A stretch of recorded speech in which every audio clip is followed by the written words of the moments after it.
ਸਤਿ ਸ਼੍ਰੀ ਅਕਾਲ। ਤੁਸੀਂ ਵੇਖ ਰਹੇ ਹੋ ਟੀਵੀ ਪੰਜਾਬ ਤੇ ਮੈਂ ਹਾਂ ਤੁਹਾਡੇ ਨਾਲ ਇੰਦਰਪ੍ਰੀਤ ਕੌਰ ਪੰਨੂ। ਖਬਰਾਂ ਦੇ ਇਸ ਬੁਲੇਟਿਨ ਦੇ ਵਿੱਚ ਤੁਹਾਡਾ ਸਵਾਗਤ ਹੈ। ਸਭ ਤੋਂ ਪਹਿਲਾਂ ਝਾਤ ਮਾਰਦੇ ਹਾਂ ਅੱਜ ਦੀਆਂ ਚੋਣਵੀਆਂ ਖਬਰਾਂ ਦੇ ਉੱਪਰ। ਟਰੂਡੋ ਨੇ ਸਿਕਨੈਸ ਬੈਨੀਫਿਟ ਦਾ ਕੀਤਾ ਜ਼ਿਕਰ, ਫਾਈਨਲ ਇੰਸਟਾਲਮੈਂਟ ਦੇ ਬਾਰੇ ਵਿੱਚ ਵੀ ਦਿੱਤੀ ਜਾਣਕਾਰੀ। ਸਰੀ ਦੇ ਵਿੱਚ ਵਿਸਾਖੀ ਤੋਂ ਪਹਿਲਾਂ ਕਿਸਾਨਾਂ ਦੇ ਲਈ ਆਵੇਗਾ ਵੱਡਾ ਫੈਸਲਾ, ਕਿਸਾਨਾਂ ਦੇ ਹੱਕ ਦੇ ਵਿੱਚ ਹੋਵੇਗਾ ਮਤਾ ਪੇਸ਼। ਟੋਰਾਂਟੋ ਦੇ ਵਿੱਚ ਸਕੂਲਾਂ ਨੂੰ ਬੰਦ ਕਰਨ ਦੇ ਹੁਕਮ ਜਾਰੀ, ਕੱਲ੍ਹ ਤੋਂ ਸਕੂਲ ਰਹਿਣਗੇ ਬੰਦ। ਔਰਤ ਨੂੰ ਦੋਸਤ ਦੀ ਮਦਦ ਕਰਨੀ ਪਈ ਮਹਿੰਗੀ, ਅੱਖ ਤੇ ਅੰਗੂਠੇ ਤੇ ਲੱਗੀ ਗੋਲੀ। ਟੋਰਾਂਟੋ ਦੇ ਵਿੱਚ ਘੱਟ ਹੋਇਆ ਕਿਰਾਇਆ, 27% ਹੋਇਆ ਕਿਰਾਇਆ ਘੱਟ। ਬਰੈਂਪਟਨ ਦੇ ਵਿੱਚ ਚੋਰੀ ਹੋਇਆ ਸਾਈਕਲ, ਡਰਾਈਵੇ 'ਚੋਂ ਹੋਇਆ ਚੋਰੀ। ਪ੍ਰਧਾਨ ਮੰਤਰੀ ਜਸਟਿਨ ਟਰੂਡੋ ਵੱਲੋਂ ਕੋਰੋਨਾ ਵਾਇਰਸ ਦੇ ਹਾਲਾਤਾਂ ਦੇ ਨਾਲ तमाम ਕੈਨੇਡੀਅਨਸ ਨੂੰ ਜਾਣੂ ਕਰਵਾਇਆ ਗਿਆ। ਉਹਨਾਂ ਵੱਲੋਂ ਕਿਹਾ ਗਿਆ ਕਿ ਇੱਥੇ ਕੋਰੋਨਾ ਵਾਇਰਸ ਦੀ ਜੋ ਤੀਸਰੀ ਲਹਿਰ ਚੱਲ ਰਹੀ ਹੈ ਉਹ ਚਿੰਤਾ ਦਾ ਵਿਸ਼ਾ ਹੈ। ਓਨਟਾਰੀਓ ਦੇ ਪ੍ਰੀਮੀਅਰ ਦੇ ਨਾਲ ਵੀ ਗੱਲਬਾਤ ਇਸ ਮੁੱਦੇ ਦੇ ਉੱਪਰ ਕੀਤੀ ਗਈ ਹੈ। ਨਾਲ ਦੀ ਨਾਲ ਦੱਸ ਦਈਏ ਕਿ ਟਰੂਡੋ ਵੱਲੋਂ ਸਿਕਨੈਸ ਬੈਨੀਫਿਟ ਦਾ ਜ਼ਿਕਰ ਕੀਤਾ ਗਿਆ ਤੇ ਨਾਲ ਹੀ ਦੱਸਿਆ ਗਿਆ ਕਿ ਜਿਹੜੀ ਰਾਹਤ ਪੈਕੇਜ ਦੇ ਅਧੀਨ ਫਾਈਨਲ ਇੰਸਟਾਲਮੈਂਟ ਹੈ ਉਸ ਨੂੰ ਭੇਜਿਆ ਜਾ ਰਿਹਾ ਹੈ ਪ੍ਰੋਵਿੰਸਸ ਅਤੇ ਟੈਰੀਟਰੀਜ਼ ਨੂੰ। ਪ੍ਰਧਾਨ ਮੰਤਰੀ ਜਸਟਿਨ ਟਰੂਡੋ ਵੱਲੋਂ ਪ੍ਰੈਸ ਕਾਨਫਰੰਸ ਦੇ ਦੌਰਾਨ ਕੋਰੋਨਾ ਵਾਇਰਸ ਦੇ ਮਾਮਲਿਆਂ ਦੇ ਬਾਰੇ ਵਿੱਚ ਅਤੇ ਕੈਨੇਡਾ ਦੇ ਅੰਦਰ ਕੋਰੋਨਾ ਦੀ ਸਥਿਤੀ ਬਾਰੇ ਜਾਣਕਾਰੀ ਸਾਂਝੀ ਕੀਤੀ ਗਈ।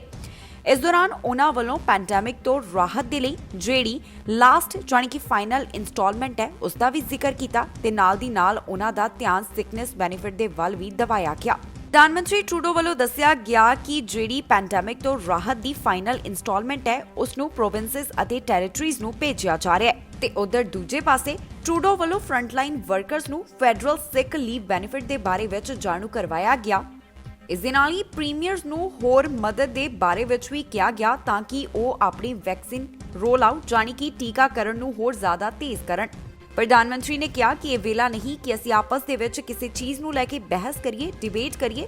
ਇਸ ਮੌਕੇ ਦੇ ਉੱਪਰ ਸਾਡਾ ਸਾਰਾ ਧਿਆਨ ਕੋਰੋਨਾ ਵਾਇਰਸ ਦੇ ਹਾਲਾਤਾਂ ਨੂੰ ਕਾਬੂ ਦੇ ਵਿੱਚ ਕਰਨ ਵੱਲ ਹੋਣਾ ਚਾਹੀਦਾ ਹੈ। ਟਰੂਡੋ ਵੱਲੋਂ ਕਿਹਾ ਗਿਆ ਕਿ ਸੇਫ ਰੀਸਟਾਰਟ ਐਗਰੀਮੈਂਟ ਦੇ ਤਹਿਤ $700 ਮਿਲੀਅਨ ਦੀ ਫਾਈਨਲ ਇੰਸਟਾਲਮੈਂਟ ਪ੍ਰੋਵਿੰਸਸ ਅਤੇ ਟੈਰੀਟਰੀਜ਼ ਨੂੰ ਭੇਜੀ ਜਾ ਰਹੀ ਹੈ। ਇਸ ਮੌਕੇ ਦੇ ਉੱਪਰ ਉਹਨਾਂ ਵੱਲੋਂ ਕੋਰੋਨਾ ਵਾਇਰਸ ਦੀ ਤੀਸਰੀ ਲਹਿਰ ਦਾ ਜ਼ਿਕਰ ਵੀ ਕੀਤਾ ਗਿਆ ਅਤੇ ਨਾਲ ਹੀ तमाम ਲੋਕਾਂ ਨੂੰ ਇੱਕ ਵਾਰ ਫਿਰ ਤੋਂ ਕਿਹਾ ਗਿਆ ਕਿ ਕੋਰੋਨਾ ਵਾਇਰਸ ਦੇ ਨਿਯਮਾਂ ਦਾ ਪਾਲਣ ਕੀਤਾ ਜਾਵੇ। ਪ੍ਰਧਾਨ ਮੰਤਰੀ ਵੱਲੋਂ ਓਨਟਾਰੀਓ ਦੇ ਪ੍ਰੀਮੀਅਰ ਦੇ ਨਾਲ ਵੀ ਕੋਰੋਨਾ ਵਾਇਰਸ ਦੇ ਮਾਮਲੇ ਦੇ ਵਿੱਚ ਚਰਚਾ ਕੀਤੀ ਗਈ, ਜਿੱਥੇ ਜੋ ਓਨਟਾਰੀਓ ਦੇ ਵਿੱਚ ਲਗਾਤਾਰ ਕੋਰੋਨਾ ਦੇ ਮਾਮਲੇ ਵਧਦੇ ਨੇ ਉਹਨਾਂ ਦਾ ਵੀ ਜ਼ਿਕਰ ਕੀਤਾ ਗਿਆ। Countries are facing a very serious third wave of this pandemic, and right now, so is Canada. This isn't the news any of us wanted, but hospitalizations are surging. ICU beds are filling up, variants are spreading, and even people who had convinced themselves they didn't need to be concerned are getting sick. Even if the sun is shining and the weather is getting warmer, COVID-19 isn't done with us yet. And that means we all have to hold tight a little longer. Later today, I'll speak to Premier Ford about the situation in Ontario. I know we'll talk about what the spike in cases means for hospitals and the importance of vaccinating as many people as possible as quickly as possible. We'll continue working together to keep Ontarians safe and support people and businesses through this next wave. On that note, I'll also be speaking to all premiers tomorrow about our continued and shared work to protect and support all Canadians right across the country. You've made tremendous sacrifices over the past year to protect your parents, grandparents, and the heroes on the front lines. Thank you. You are saving lives. We need you to keep doing this a while longer. If you can stay home, please do. And to frontline workers, I know you're tired, exhausted. I know you're really scared about what the coming weeks could bring because you're seeing the seriousness of these new variants and the spike in cases. You have done an unbelievable job over the past year. Know that we will continue to be there for you, and we will get through this together. If you need to take time off because you're sick or self-isolating, we've made sure the Canada Recovery Sickness Benefit is still there for you and any worker who needs it. In fact, we've added 2 more weeks to that benefit. Go to canada.ca to see how you can qualify because no one should be going to work sick right now. Of course, If you need PPE on the job, we're continuing to get you that. And above all, we're working around the clock to get vaccines delivered. ਹਾਲ ਹੀ ਦੇ ਵਿੱਚ ਜੋ ਭਾਰਤ ਦੇ ਕਿਸਾਨਾਂ ਦੇ ਲਈ ਮਤਾ Canada ਦੇ ਵਿੱਚ ਪਾਸ ਕੀਤਾ ਗਿਆ ਸੀ, ਅਜਿਹਾ ਮਤਾ ਸਰੀ ਦੇ ਵਿੱਚ ਵੀ ਪਾਸ ਕੀਤਾ ਜਾਵੇ, ਇਹ ਮੰਗ ਉੱਠ ਰਹੀ ਸੀ ਕਿਉਂਕਿ ਸਰੀ ਦੇ ਵਿੱਚ ਵੱਡੀ ਗਿਣਤੀ ਪੰਜਾਬੀ ਭਾਈਚਾਰੇ ਦੇ ਨਾਲ ਸੰਬੰਧਿਤ ਲੋਕ ਨੇ। ਸੋ ਅਜਿਹਾ ਮਤਾ ਜਿਹੜਾ ਹੈ ਇਸ ਨੂੰ ਪੇਸ਼ ਕੀਤਾ ਜਾਵੇਗਾ, ਜਾਣੀ ਕਿ ਭਾਰਤ ਦੇ ਕਿਸਾਨਾਂ ਦੇ ਲਈ ਮਤਾ ਜਿਹੜਾ ਹੈ ਉਹ 12 ਅਪ੍ਰੈਲ ਨੂੰ ਪੇਸ਼ ਕੀਤਾ ਜਾਵੇਗਾ। ਉਮੀਦ ਕੀਤੀ ਜਾ ਰਹੀ ਹੈ ਕਿ ਇੱਥੇ ਇਹ ਮਤਾ ਜ਼ਰੂਰ ਪਾਸ ਹੋਵੇਗਾ। ਸੋ ਵਿਸਾਖੀ ਤੋਂ ਪਹਿਲਾਂ ਸਰੀ ਤੋਂ ਭਾਰਤ ਦੇ ਕਿਸਾਨਾਂ ਦੇ ਲਈ ਇੱਕ ਖੁਸ਼ਖਬਰੀ ਆ ਸਕਦੀ ਹੈ। ਕੈਨੇਡਾ ਦੇ ਵਿੱਚ ਲਗਾਤਾਰ ਭਾਰਤ ਦੇ ਕਿਸਾਨਾਂ ਦੇ ਲਈ ਆਵਾਜ਼ ਚੁੱਕੀ ਜਾ ਰਹੀ ਹੈ, ਜਿੱਥੇ ਪੈਦਲ ਮਾਰਚ ਕਰਵਾਏ ਜਾ ਰਹੇ ਨੇ, ਟਰੈਕਟਰ ਰੈਲੀਆਂ ਕਰਵਾਈਆਂ ਜਾ ਰਹੀਆਂ ਨੇ, ਇਸ ਦੇ ਨਾਲ ਹੀ ਮਹਾ ਪੰਚਾਇਤਾਂ ਵੀ ਹੋ ਰਹੀਆਂ ਹਨ।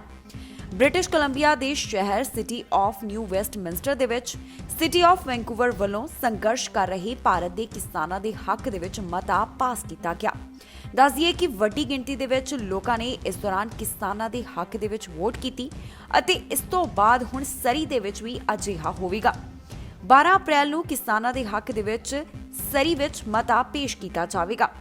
13 ਅਪ੍ਰੈਲ ਨੂੰ ਵਿਸਾਖੀ ਦਾ ਦਿਹਾੜਾ ਮਨਾਇਆ ਜਾਂਦਾ ਹੈ ਤੇ ਉਧਰ 12 ਅਪ੍ਰੈਲ ਨੂੰ ਭਾਰਤ ਦੇ ਕਿਸਾਨਾਂ ਦੇ ਲਈ ਇੱਕ ਵੱਡੀ ਖੁਸ਼ਖਬਰੀ ਕੈਨੇਡਾ ਤੋਂ ਸਾਹਮਣੇ ਆ ਸਕਦੀ ਹੈ। ਪੂਰੀ ਉਮੀਦ ਕੀਤੀ ਜਾ ਰਹੀ ਹੈ ਕਿ ਸਰੀ ਦੇ ਵਿੱਚ ਵੀ ਇਹ ਮਤਾ ਪਾਸ ਹੋ ਜਾਵੇਗਾ, ਕਿਉਂਕਿ ਸਰੀ ਦੇ ਵਿੱਚ ਵੱਡੀ ਗਿਣਤੀ ਪੰਜਾਬੀ ਭਾਈਚਾਰਾ ਵਸਦਾ ਹੈ, ਜਿਸ ਨੂੰ ਧਿਆਨ ਵਿੱਚ ਰੱਖਦਿਆਂ ਲਗਾਤਾਰ ਇਸ ਗੱਲ ਦੀ ਮੰਗ ਵੀ ਕੀਤੀ ਜਾ ਰਹੀ ਸੀ ਕਿ ਕਿਉਂਕਿ ਵੱਡੀ ਗਿਣਤੀ ਦੇ ਵਿੱਚ ਪੰਜਾਬੀ ਸਰੀ ਦੇ ਵਿੱਚ ਨੇ ਤੇ ਅਜਿਹਾ ਹੀ ਮਤਾ ਇੱਥੇ ਵੀ ਲਿਆਂਦਾ ਜਾਵੇ ਅਤੇ ਇਸ ਨੂੰ ਪਾਸ ਕਰਵਾਇਆ ਜਾਵੇ। ਜ਼ਿਕਰਯੋਗ ਹੈ ਕਿ ਸਿਟੀ ਆਫ ਬ੍ਰੈਂਪਟਨ ਦੇ ਮੇਅਰ ਪੈਟ੍ਰਿਕ ਬਰਾਊਨ ਸ਼ੁਰੂ ਤੋਂ ਹੀ ਕਿਸਾਨ ਮੋਰਚੇ ਨੂੰ ਸਪੋਰਟ ਕਰਦੇ ਹੋਏ ਨਜ਼ਰ ਆ ਰਹੇ ਨੇ। ਸਮੇਂ-ਸਮੇਂ ਦੇ ਉੱਪਰ ਉਹਨਾਂ ਵੱਲੋਂ ਇਸ ਦੇ ਸੰਬੰਧਿਤ ਆਪਣੀ ਵਿਚਾਰ, ਆਪਣੀ ਰਾਏ ਸਾਂਝੀ ਕੀਤੀ ਜਾਂਦੀ ਰਹੀ ਹੈ। ਸੋ ਹੁਣ ਹਰ ਕਿਸੇ ਨੂੰ 12 ਅਪ੍ਰੈਲ ਦਾ ਇੰਤਜ਼ਾਰ ਹੋਵੇਗਾ, ਜਦੋਂ ਸਰੀ ਦੇ ਵਿੱਚ ਅਜਿਹਾ ਕਿਸਾਨੀ ਅੰਦੋਲਨ ਦੇ ਨਾਲ ਜੁੜਿਆ ਹੋਇਆ ਮਤਾ ਪੇਸ਼ ਕੀਤਾ ਜਾਵੇਗਾ ਅਤੇ ਫਿਰ ਉਸ ਨੂੰ ਪਾਸ ਕੀਤਾ ਜਾਵੇਗਾ। ਉਹ ਇਸ ਕਰਕੇ ਕਿਉਂਕਿ ਪੂਰੀ ਉਮੀਦ ਹੈ ਕਿ ਇਹ ਮਤਾ ਸਰੀ ਦੇ ਵਿੱਚ ਪਾਸ ਹੋ ਜਾਵੇਗਾ।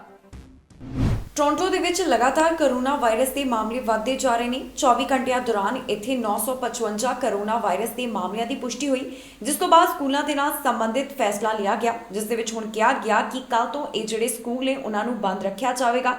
ਦੱਸ ਦਈਏ ਕਿ 18 ਅਪ੍ਰੈਲ ਤੱਕ ਸਕੂਲ ਬੰਦ ਰਹਿਣਗੇ। ਕਰੋਨਾ ਵਾਇਰਸ ਦਾ ਜਿਹੜਾ ਫੈਲਾਅ ਹੈ ਬੱਚਿਆਂ ਦੇ ਵਿੱਚ ਵੀ ਵਧਦਾ ਜਾ ਰਿਹਾ ਹੈ, ਜਿਸ ਨੂੰ ਧਿਆਨ ਵਿੱਚ ਰੱਖਦਿਆਂ ਜੋ ਸਿਹਤ ਮਾਹਿਰਾਂ ਦੇ ਵਾਸਤੇ ਵੀ ਚਿੰਤਾ ਦਾ ਵਿਸ਼ਾ ਬਣਿਆ ਹੋਇਆ ਹੈ, ਇਹ ਐਲਾਨ ਕੀਤਾ ਗਿਆ, ਜਿੱਥੇ ਹੁਣ ਟੋਰਾਂਟੋ ਦੇ ਸਕੂਲ ਕੱਲ ਤੋਂ ਬੰਦ ਰੱਖਣ ਦਾ ਹੁਕਮ ਜਾਰੀ ਕੀਤਾ ਗਿਆ। ਇਸ ਵੇਲੇ ਦੀ ਵੱਡੀ ਖਬਰ ਟੋਰਾਂਟੋ ਤੋਂ ਸਾਹਮਣੇ ਆ ਰਹੀ ਹੈ, ਜਿੱਥੇ ਹੁਣ ਸਕੂਲਾਂ ਨੂੰ ਬੰਦ ਕੀਤਾ ਜਾਵੇਗਾ। ਜੀ ਹਾਂ, ਟੋਰਾਂਟੋ ਪਬਲਿਕ ਹੈਲਥ ਵੱਲੋਂ ਸਾਰੇ ਸਕੂਲਾਂ ਨੂੰ ਬੰਦ ਕੀਤਾ ਜਾ ਰਿਹਾ ਹੈ। ਬੁੱਧਵਾਰ ਤੋਂ ਹੀ ਇਹ ਸਕੂਲ ਬੰਦ ਕੀਤੇ ਜਾਣਗੇ। ਇੱਕ ਕਦਮ ਪਬਲਿਕ ਹੈਲਥ ਵੱਲੋਂ ਕਰੋਨਾ ਵਾਇਰਸ ਦੇ ਜਿਹੜੇ ਵਾਧੇ ਹੋਏ ਮਾਮਲੇ ਨੇ ਉਹਨਾਂ ਨੂੰ ਧਿਆਨ ਵਿੱਚ ਰੱਖਦਿਆਂ ਚੁੱਕਿਆ ਗਿਆ। ਦੱਸ ਦਈਏ ਕਿ ਟੋਰਾਂਟੋ ਤੋਂ 955 ਮਾਮਲੇ ਸਾਹਮਣੇ ਆਏ, ਜੋ ਕਿ ਚਿੰਤਾ ਦਾ ਵਿਸ਼ਾ ਬਣੇ ਹੋਏ ਹਨ। ਇਸ ਮੌਕੇ ਜੋ ਸਟੇਟਮੈਂਟ ਜਾਰੀ ਕੀਤੀ ਗਈ ਉਸ ਦੇ ਵਿੱਚ ਦੱਸਿਆ ਗਿਆ ਕਿ ਪਹਿਲਾਂ ਕਦੇ ਵੀ ਟੋਰਾਂਟੋ ਦੇ ਵਿੱਚ ਇੰਨਾ ਕਰੋਨਾ ਵਾਇਰਸ ਦਾ ਪ੍ਰਭਾਵ ਦੇਖਣ ਨੂੰ ਨਹੀਂ ਮਿਲਿਆ। ਕਰੋਨਾ ਦੇ ਮਾਮਲਿਆਂ ਦੇ ਨਾਲ ਕਰੋਨਾ ਵੇਰੀਐਂਟ ਦੇ ਮਾਮਲੇ ਵੀ ਵਧਦੇ ਜਾ ਰਹੇ ਨੇ। ਟੋਰਾਂਟੋ ਪਬਲਿਕ ਹੈਲਥ ਵੱਲੋਂ ਸੈਕਸ਼ਨ 22 ਆਰਡਰ ਦਾ ਇਸਤੇਮਾਲ ਕੀਤਾ ਗਿਆ, ਜਿਸ ਦੇ ਮੁਤਾਬਕ city the medical officer of health province ਤੋਂ ਅਲੱਗ ਜਾ ਕੇ ਰੂਲਸ ਲਗਾ ਸਕਦਾ ਹੈ। ਦੱਸ ਦਈਏ ਕਿ 7 ਅਪ੍ਰੈਲ ਤੋਂ ਲੈ ਕੇ 18 ਅਪ੍ਰੈਲ ਤੱਕ ਇਹ ਸਕੂਲ ਬੰਦ ਰਹਿਣਗੇ। ਇਸ ਤੋਂ ਪਹਿਲਾਂ ਅਜਿਹਾ ਕਦਮ ਪੀਲ ਰੀਜਨ ਵੱਲੋਂ ਵੀ ਚੱਕਿਆ ਗਿਆ। ਪੀਲ ਰੀਜਨ ਦੇ ਇਸ ਕਦਮ ਤੋਂ ਦੂਸਰੇ ਦਿਨ ਹੀ ਟੋਰਾਂਟੋ ਵੱਲੋਂ ਇਹ ਫੈਸਲਾ ਲਿਆ ਗਿਆ ਕਿ ਇੱਥੇ ਵੀ ਸਕੂਲਾਂ ਨੂੰ ਬੰਦ ਰੱਖਿਆ ਜਾਵੇਗਾ। ਦੱਸ ਦਈਏ ਕਿ ਮੰਗਲਵਾਰ ਨੂੰ ਓਨਟਾਰੀਓ ਐਜੂਕੇਸ਼ਨ ਮਿਨਿਸਟਰੀ ਵੱਲੋਂ ਦੱਸਿਆ ਗਿਆ ਕਿ 236 ਮਾਮਲੇ ਸਕੂਲ ਰਿਲੇਟਡ ਸਾਹਮਣੇ ਆਏ, ਜਿਸ ਦਾ ਮਤਲਬ ਹੈ ਕਿ ਜਿਹੜੇ ਪ੍ਰੋਵਿੰਸ ਦੇ ਵਿੱਚ ਕਰੋਨਾ ਵਾਇਰਸ ਦੇ ਮਾਮਲਿਆਂ ਦੀ ਪੁਸ਼ਟੀ ਹੋਈ ਉਹਨਾਂ ਵਿੱਚੋਂ 226 ਸਕੂਲਾਂ ਦੇ ਨਾਲ ਸੰਬੰਧਿਤ ਕਰੋਨਾ ਦੇ ਮਾਮਲੇ ਸਨ। ਇਸ ਦੇ ਵਿੱਚ 207 ਵਿਦਿਆਰਥੀ ਅਤੇ 29 ਸਟਾਫ ਮੈਂਬਰ ਸ਼ਾਮਲ ਸਨ। ਸੋ ਕਰੋਨਾ ਵਾਇਰਸ ਦੇ ਲਗਾਤਾਰ ਵਧਦੇ ਹੋਏ ਮਾਮਲਿਆਂ ਨੂੰ ਦੇਖਦਿਆਂ ਟੋਰਾਂਟੋ ਪਬਲਿਕ ਹੈਲਥ ਵੱਲੋਂ ਇਹ ਕਦਮ ਚੁੱਕਿਆ ਗਿਆ, ਜਿੱਥੇ ਹੁਣ ਬੁੱਧਵਾਰ ਤੋਂ ਹੀ ਜਿਹੜੇ ਸਕੂਲ ਨੇ ਉਹਨਾਂ ਨੂੰ ਬੰਦ ਰੱਖਿਆ ਜਾਵੇਗਾ। ਇਹ ਸਕੂਲ 7 ਅਪ੍ਰੈਲ ਤੋਂ ਲੈ ਕੇ 18 ਅਪ੍ਰੈਲ ਤੱਕ ਬੰਦ ਰੱਖੇ ਜਾਣਗੇ। ਇੱਕ ਅਜਿਹਾ ਮਾਮਲਾ ਸਾਹਮਣੇ ਆਇਆ ਜਿੱਥੇ ਔਰਤ ਵੱਲੋਂ ਆਪਣੇ ਦੋਸਤ ਦੀ ਮਦਦ ਕੀਤੀ ਜਾ ਰਹੀ ਸੀ। ਇਹ ਦੋਸਤ ਜਿਹੜੀ ਸੀ ਉਹ ਦਿਮਾਗੀ ਸੰਤੁਲਨ ਉਸਦਾ ਠੀਕ ਨਹੀਂ ਸੀ। ਔਰਤ ਵੱਲੋਂ ਆਪਣੀ ਦੋਸਤ ਦਾ ਬਚਾਅ ਕੀਤਾ ਜਾਂਦਾ ਹੈ, ਪਰ ਅਜਿਹੇ ਦੇ ਵਿੱਚ ਗੋਲੀ ਚੱਲਦੀ ਹੈ ਤੇ ਔਰਤ ਦੀ ਅੱਖ ਅਤੇ ਉਸਦੇ ਅੰਗੂਠੇ ਦੇ ਵਿੱਚ ਲੱਗ ਜਾਂਦੀ ਹੈ। ਇਸ ਔਰਤ ਦਾ ਸਾਥੀ ਕਹਿੰਦਾ ਇੱਕ ਪਲ ਦੇ ਲਈ ਉਸ ਨੂੰ ਲੱਗਿਆ ਕਿ ਉਸਨੇ ਆਪਣੀ ਸਾਥਣ ਨੂੰ ਗਵਾ ਦਿੱਤਾ ਹੈ। ਪਰ ਦੱਸ ਦਈਏ ਕਿ ਹਸਪਤਾਲ ਦੇ ਵਿੱਚ ਔਰਤ ਦਾ ਇਲਾਜ ਚੱਲ ਰਿਹਾ ਹੈ, ਜਿੱਥੇ ਉਸ ਦੀ ਸਰਜਰੀ ਕੀਤੀ ਜਾ ਰਹੀ ਹੈ। ਨਾਲ ਹੀ ਫੰਡਰੇਜ਼ਰ ਦੀ ਸ਼ੁਰੂਆਤ ਵੀ ਕੀਤੀ ਗਈ। ਬ੍ਰਿਟਿਸ਼ ਕੋਲੰਬੀਆ ਤੋਂ ਮਾਮਲਾ ਸਾਹਮਣੇ ਆਇਆ, ਜਿੱਥੇ ਔਰਤ ਵੱਲੋਂ ਆਪਣੀ ਦੋਸਤ ਦੀ ਮਦਦ ਕੀਤੀ ਜਾ ਰਹੀ ਸੀ, ਪਰ ਇਸ ਔਰਤ ਨੂੰ ਮਦਦ ਕਰਨੀ ਇੰਨੀ ਮਹਿੰਗੀ ਪਈ ਕਿ ਉਸ ਦੇ ਗੋਲੀ ਲੱਗ ਗਈ। ਦਰਅਸਲ ਇਸ ਦੋਸਤ ਦੇ ਦਿਮਾਗ ਦਾ ਸੰਤੁਲਨ ਠੀਕ ਨਹੀਂ ਸੀ। ਨਨਾਇਮੋ ਦੀ ਰਹਿਣ ਵਾਲੀ ਇਹ ਔਰਤ ਉਸ ਦੀ ਮਦਦ ਕਰ ਰਹੀ ਸੀ। ਇਸ ਔਰਤ ਦਾ ਨਾਮ ਰਜੀਨਾ ਦੱਸਿਆ ਗਿਆ। ਇਸ ਦੇ ਵਾਸਤੇ ਹੁਣ ਗੋ ਫੰਡਰੇਜ਼ਰ ਦੀ ਸ਼ੁਰੂਆਤ ਕੀਤੀ ਗਈ ਹੈ, ਜਿਸ ਵੱਲੋਂ ਫੰਡਰੇਜ਼ਰ ਚਲਾਇਆ ਗਿਆ। ਉਸ ਵੱਲੋਂ ਦੱਸਿਆ ਗਿਆ ਕਿ ਇਸ ਔਰਤ ਦੀ ਰੂਮਮੇਟ ਆਪਣੇ ਆਪ ਨੂੰ ਨੁਕਸਾਨ ਪਹੁੰਚਾਉਣ ਦੀ ਕੋਸ਼ਿਸ਼ ਕਰ ਰਹੀ ਸੀ। ਇਸ ਦੌਰਾਨ ਔਰਤ ਵੱਲੋਂ ਆਪਣੀ ਦੋਸਤ ਨੂੰ ਬਚਾਉਣ ਦੀ ਕੋਸ਼ਿਸ਼ ਕੀਤੀ ਗਈ, ਪਰ ਇਸ ਦੌਰਾਨ ਜੋ ਗੋਲੀ ਚੱਲੀ ਉਹ ਗਨ ਸ਼ਾਟ ਜਾ ਕੇ ਔਰਤ ਨੂੰ ਲੱਗੀ। ਇਹ ਗੋਲੀ ਔਰਤ ਦੇ ਹੱਥ ਅਤੇ ਉਸ ਦੇ ਚਿਹਰੇ ਦੇ ਉੱਪਰ ਲੱਗੀ।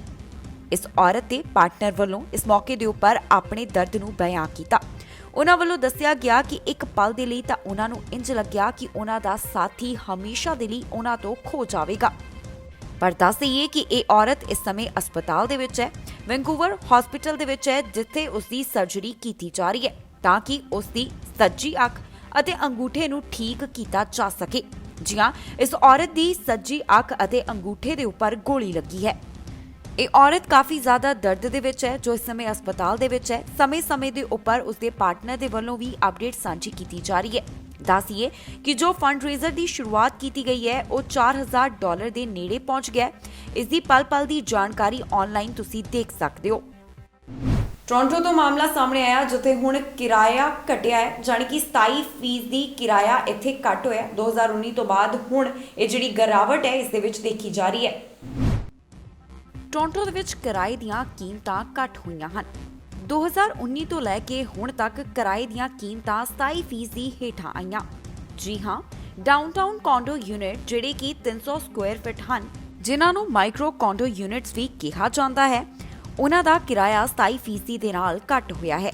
ਇਹ ਗਿਰਾਵਟ ਜਨਵਰੀ 2019 ਤੋਂ ਲੈ ਕੇ ਹੁਣ ਤੱਕ ਦੇਖਣ ਦੇ ਵਿੱਚ ਆਈ ਹੈ। ਇਹ ਜਾਣਕਾਰੀ torontoretails.com ਅਤੇ ਬੁਲੇਟਿਨ ਰਿਸਰਚ ਤੋਂ ਪਤਾ ਚੱਲੀ ਹੈ। ਦੱਸ ਦਈਏ ਕਿ ਪੈਂਡੈਮਿਕ ਦੇ ਦੌਰਾਨ ਘਰ ਖਰੀਦਣ ਵਾਲੇ ਅਤੇ ਕਿਰਾਏਦਾਰ ਜ਼ਿਆਦਾ ਸਪੇਸਿਸ ਦੀ ਭਾਲ ਕਰ ਰਹੇ ਸਨ। ਇਸ ਦੌਰਾਨ ਸਮਾਲਰ ਯੂਨਿਟ ਸਾਈਜ਼ ਦੀਆਂ ਕੀਮਤਾਂ ਘੱਟ ਹੋਈਆਂ। 300 Square fit micro condo unit ਦੀ ਕੀਮਤ ਪਰ ਸਕੁਆਇਰ ਫੁੱਟ ਦੇ ਹਿਸਾਬ ਦੇ ਨਾਲ $5.94 ਸੀ। ਦੱਸ ਦਈਏ ਕਿ ਜਨਵਰੀ 2019 ਦੌਰਾਨ ਦੀ ਕੀਮਤ ਹੈ। ਫਰਵਰੀ 2021 ਦੇ ਦੌਰਾਨ ਇਸ ਦੇ ਐਵਰੇਜ ਪ੍ਰਾਈਸਿਸ ਦੇ ਵਿੱਚ ਗਿਰਾਵਟ ਦੇਖੀ ਗਈ, ਜੋ ਕਿ $4.31 ਸੀ, ਜਿਸ ਦਾ ਮਤਲਬ ਹੈ ਕਿ ਇਸ ਦੇ ਵਿੱਚ 27% ਦੀ ਗਿਰਾਵਟ ਦੇਖੀ ਗਈ ਹੈ। ਟੋਰਾਂਟੋ ਦੀ ਰੈਂਟਲ ਮਾਰਕੀਟ ਦੇ ਵਿੱਚ ਇਹ ਦੇਖਣ ਚ ਆਇਆ ਕਿ ਜਿਹੜੇ ਐਵਰੇਜ ਪ੍ਰਾਈਸ ਨੇ ਉਹਨਾਂ ਦੇ ਵਿੱਚ 20% ਘਾਟਾ ਹੋਇਆ, ਜਾਣੀ ਕਿ ਉਹ $2000 ਦੇ ਉੱਪਰ ਆ ਗਏ। ਇਸ ਦੇ ਵਿੱਚ ਦੋਨੋਂ ਰੈਂਟਲ ਕੌਂਡੋਜ਼ ਅਤੇ ਅਪਾਰਟਮੈਂਟ ਸ਼ਾਮਲ ਹਨ। ਬਰੈਂਪਟਨ ਦੇ ਵਿੱਚ ਚੋਰਾਂ ਦੇ ਹੌਸਲੇ ਇਸ ਕਦਰ ਬੁਲੰਦ ਨੇ ਕਿ ਉਹਨਾਂ ਵੱਲੋਂ ਹੁਣ ਸਾਈਕਲ, ਛੋਟੇ ਬੱਚਿਆਂ ਦੀ ਸਾਈਕਲ ਤੱਕ ਚੋਰੀ ਕੀਤੀ ਜਾ ਰਹੀ ਹੈ। ਜੀ ਹਾਂ, ਬਰੈਂਪਟਨ ਤੋਂ ਇੱਕ ਅਜਿਹਾ ਮਾਮਲਾ ਸਾਹਮਣੇ ਆਇਆ, ਜਿੱਥੇ ਵਿਅਕਤੀ ਵੱਲੋਂ ਡਰਾਈਵੇ ਦੇ ਵਿੱਚ ਜੋ ਸਾਈਕਲ ਖੜੀ ਸੀ ਉਸ ਨੂੰ ਚੋਰੀ ਕੀਤਾ ਗਿਆ। ਚੋਰ ਬੜੇ ਆਰਾਮ ਦੇ ਨਾਲ ਆਉਂਦਾ ਹੈ, ਗੱਡੀ ਰੋਕਦਾ ਹੈ, ਗੱਡੀ ਚੋਂ ਬਾਹਰ ਨਿਕਲ ਕੇ ਸਾਈਕਲ ਚੋਰੀ ਕਰਕੇ ਫਰਾਰ ਹੋ ਜਾਂਦਾ ਹੈ। ਇਹ ਜਿਹੜੀ ਵੀਡੀਓ ਹੈ CCTV ਕੈਮਰੇ ਦੇ ਵਿੱਚ ਕੈਦ ਹੋ ਗਈ।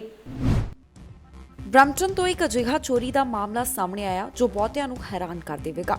ਜੀ ਹਾਂ, ਅਕਸਰ ਹੀ ਚੋਰਾਂ ਵੱਲੋਂ ਅਜਿਹੀ ਚੀਜ਼ ਨੂੰ ਚੋਰੀ ਕੀਤਾ ਜਾਂਦਾ ਹੈ ਜੋ ਕਾਫੀ ਜ਼ਿਆਦਾ ਕੀਮਤੀ ਹੁੰਦੀ ਹੈ, ਜਿਸ ਨੂੰ ਵੇਚਣ ਦੇ ਉੱਪਰ ਉਹਨਾਂ ਨੂੰ ਭਾਰੀ ਕੀਮਤ ਮਿਲ ਸਕਦੀ ਹੈ। ਪਰ ਬਰੈਂਪਟਨ ਦੇ ਵਿੱਚ ਅਜਿਹਾ ਹੋਇਆ ਕਿ ਚੋਰਾਂ ਵੱਲੋਂ ਸਾਈਕਲ ਨੂੰ ਚੋਰੀ ਕੀਤਾ ਗਿਆ। ਜੀ ਹਾਂ, ਇਹ ਬਿਲਕੁਲ ਸੱਚ ਹੈ। ਡਰਾਈਵੇ ਤੋਂ ਇਹ ਸਾਈਕਲ ਚੋਰੀ ਕੀਤਾ ਗਿਆ। ਇਸ ਦੌਰਾਨ ਜਦੋਂ ਸਾਈਕਲ ਚੋਰੀ ਹੁੰਦਾ ਹੈ ਉਸ ਦੀ ਵੀਡੀਓ CCTV ਕੈਮਰਾ ਦੇ ਵਿੱਚ ਕੈਦ ਹੋਈ, ਜੋ ਕਿ ਸਾਹਮਣੇ ਆਈ ਹੈ। ਇਹ ਮਾਮਲਾ ਡਿਕਸੀ ਖੇਤਰ ਦੇ ਨਾਲ ਸੰਬੰਧਿਤ ਹੈ, ਜਿੱਥੇ ਦਿਨ ਵੇਲੇ ਸਵੇਰ ਸਮੇਂ ਡਰਾਈਵੇ ਤੋਂ ਸਾਈਕਲ ਚੁੱਕਣ ਦੀ ਗੱਲ ਸਾਹਮਣੇ ਆਈ ਹੈ। ਵੀਡੀਓ ਦੇ ਵਿੱਚ ਸਾਫ਼ ਤੌਰ ਦੇ ਉੱਪਰ ਦੇਖਿਆ ਜਾ ਸਕਦਾ ਹੈ ਕਿ ਕਿੰਨੇ ਆਰਾਮ ਦੇ ਨਾਲ ਕਾਰ ਇੱਥੇ ਆ ਕੇ ਖੜੀ ਹੁੰਦੀ ਹੈ। ਉਸ ਤੋਂ ਬਾਅਦ ਕਾਰ ਦੀ ਤਾਕੀ ਖੁੱਲਦੀ ਹੈ, ਸਾਈਕਲ ਚੁੱਕਣ ਵਾਲਾ ਬਾਹਰ ਨਿਕਲਦਾ ਹੈ ਤੇ ਬੜੇ ਹੀ ਆਰਾਮ ਦੇ ਨਾਲ ਸਾਈਕਲ ਨੂੰ ਕਾਰ ਦੇ ਵਿੱਚ ਰੱਖ ਕੇ ਫਰਾਰ ਹੋ ਜਾਂਦਾ ਹੈ। ਇਸ ਮਾਮਲੇ ਦੇ ਵਿੱਚ ਜਿਹੜਾ ਵਿਕਟਿਮ ਹੈ ਉਸ ਵੱਲੋਂ ਕਿਹਾ ਗਿਆ ਕਿ ਜਿਸ ਤਰ੍ਹਾਂ ਉਸਦੇ ਸਾਈਕਲ ਦੀ, ਜਾਣੀ ਕਿ ਉਸਦੇ ਘਰ ਦੇ ਵਿੱਚ ਸਾਈਕਲ ਦੀ ਚੋਰੀ ਹੋਈ ਹੈ, ਉਸ ਨੂੰ ਦੇਖ ਕੇ ਸਾਫ਼ ਪਤਾ ਚੱਲਦਾ ਹੈ ਕਿ ਬਰੈਂਪਟਨ ਦੇ ਵਿੱਚ ਚੋਰਾਂ ਦੇ ਹੌਸਲੇ ਕਿਸ ਤਰ੍ਹਾਂ ਬੁਲੰਦ ਹਨ ਕਿ ਉਹਨਾਂ ਵੱਲੋਂ ਬੱਚਿਆਂ ਦੇ ਸਾਈਕਲ ਨੂੰ ਵੀ ਨਹੀਂ ਬਖਸ਼ਿਆ ਜਾ ਰਿਹਾ। ਸੋ ਵਾਕਿਆ ਹੀ ਬਰੈਂਪਟਨ ਤੋਂ ਇਹ ਹੈਰਾਨ ਕਰਨ ਵਾਲਾ ਮਾਮਲਾ ਸਾਹਮਣੇ ਆਇਆ, ਜਿੱਥੇ ਬੜੇ ਹੀ ਆਰਾਮ ਦੇ ਨਾਲ ਚੋਰ ਵੱਲੋਂ ਡਰਾਈਵੇ ਤੋਂ ਸਾਈਕਲ ਚੋਰੀ ਕੀਤਾ ਗਿਆ ਅਤੇ ਉਸ ਨੂੰ ਲੈ ਕੇ ਫਰਾਰ ਹੋ ਗਿਆ। ਹੈਰੋਇਨ ਦੇ ਮਾਮਲੇ ਦੇ ਵਿੱਚ ਪੰਜਾਬੀ ਵਿਅਕਤੀ ਦਾ ਬਚਾਅ ਹੋਇਆ। ਦਰਅਸਲ ਇਸ ਦੇ ਉੱਪਰ ਦੋਸ਼ ਸੀ ਕਿ ਇਸ ਵੱਲੋਂ 13 ਕਿਲੋ ਹੈਰੋਇਨ ਜਿਹੜੀ ਹੈ ਉਸ ਨੂੰ ਕੈਨੇਡਾ ਦੇ ਵਿੱਚ ਸਮਗਲ ਕੀਤਾ ਗਿਆ ਸੀ, ਪਰ ਅਦਾਲਤ ਨੇ ਆਪਣਾ ਫੈਸਲਾ ਸੁਣਾਇਆ ਤੇ ਇਸ ਵਿਅਕਤੀ ਨੂੰ ਗਿਲਟੀ ਨਹੀਂ ਪਾਇਆ ਗਿਆ। ਜੋ ਇਸ ਮਾਮਲੇ ਦੇ ਵਿੱਚ ਜਾਂਚ ਹੋਈ ਹੈ ਉਸ ਦੇ ਵਿੱਚ ਜਿਹੜੇ ਸਬੂਤ ਹੋਏ ਨੇ ਪੇਸ਼, ਉਹਨਾਂ ਸਭ ਨੂੰ ਧਿਆਨ ਵਿੱਚ ਰੱਖਦਿਆਂ ਇਹ ਫੈਸਲਾ ਅਦਾਲਤ ਵੱਲੋਂ ਸੁਣਾਇਆ ਗਿਆ ਕਿ ਇਸ ਦੇ ਨਾਲ ਸੰਬੰਧਿਤ ਨਾ ਤੇ ਕੋਈ ਫੋਰੈਂਸਿਕ ਐਵੀਡੈਂਸ ਮਿਲੇ ਨੇ, ਨਾ ਹੀ ਕਿਸੇ ਤਰ੍ਹਾਂ ਦੇ ਫਿੰਗਰਪ੍ਰਿੰਟ ਮਿਲੇ ਨੇ। ਦੱਸ ਦਈਏ ਕਿ ਇਸ ਵਿਅਕਤੀ ਦਾ ਨਾਮ ਜੋ ਇਸ ਮਾਮਲੇ ਦੇ ਵਿੱਚ ਗਿਲਟੀ ਨਹੀਂ ਪਾਇਆ ਗਿਆ, ਗੁਰਪ੍ਰੀਤ ਸਿੰਘ ਮੰਡ ਹੈ। ਕੈਨੇਡਾ ਦੇ ਵਿੱਚ 13 ਕਿਲੋ ਹੈਰੋਇਨ ਦੇ ਸਮਗਲਿੰਗ ਦੇ ਦੋਸ਼ ਦੇ ਵਿੱਚ ਸਰੀ ਦੇ ਵਿਅਕਤੀ ਨੂੰ ਗਿਲਟੀ ਨਹੀਂ ਪਾਇਆ ਗਿਆ। ਜੀ ਹਾਂ, ਇਸ ਵਿਅਕਤੀ ਦੇ ਉੱਪਰ ਦੋਸ਼ ਸਨ ਕਿ ਉਹ ਬਾਰਡਰ ਦੇ ਰਾਹੀਂ ਹਾਈ ਗ੍ਰੇਡ ਹੈਰੋਇਨ ਕੈਨੇਡਾ ਦੇ ਵਿੱਚ ਸਮਗਲ ਕਰ ਰਿਹਾ ਹੈ।